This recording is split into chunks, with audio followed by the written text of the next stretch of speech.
Few bands have navigated the twists and turns of musical evolution with as much fearless creativity as Primal Scream. From jangly indie pop beginnings to full-blown acid house anthems, gritty rock and roll revivals, and political punk statements, Primal Scream has consistently defied categorization. At the heart of this musical shape-shifting lies a name that screams raw emotion, untamed energy, and psychological depth: Primal Scream. But how did a band from Glasgow end up with such a name? The answer is as layered as their sound. Formed in the early 1980s by Bobby Gillespie, a former drummer for the Jesus and Mary Chain, and guitarist Jim Beattie, the band was born in a time when post-punk was mutating into new, more experimental forms.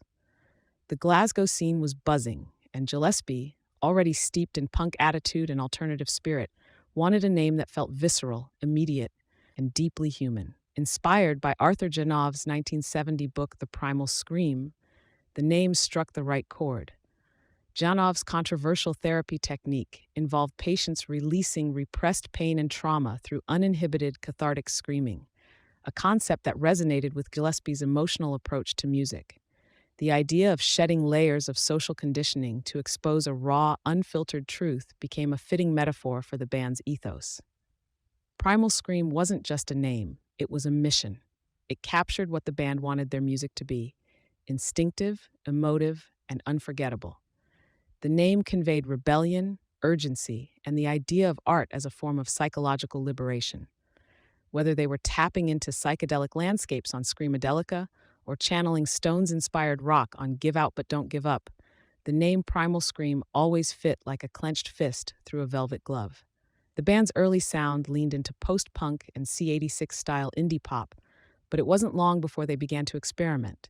Their 1991 masterpiece, Screamadelica, fused house beats, dub textures, gospel choirs, and rave culture into something entirely new. It was a cultural explosion, and suddenly, the name Primal Scream took on another layer. It wasn't just about emotional purging anymore. It was about spiritual ecstasy, freedom, and defiance of musical norms. Interestingly, the name also set expectations for audiences. A band called Primal Scream didn't promise polish or perfection. It promised power, emotion, noise, revelation. And the band delivered time and again with tracks like Loaded, Movin' On Up, Kill All Hippies, and Swastika Eyes. Each album was like another therapeutic session. Some were ecstatic, others rage-fueled, all of them deeply expressive.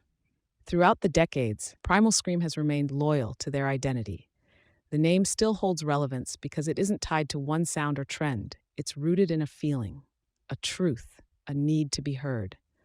Just like a real Primal Scream, their music demands attention and refuses to be ignored. Today, the name Primal Scream stands as one of the most iconic in British music history, a reminder that the most powerful art doesn't always whisper. Sometimes it yells.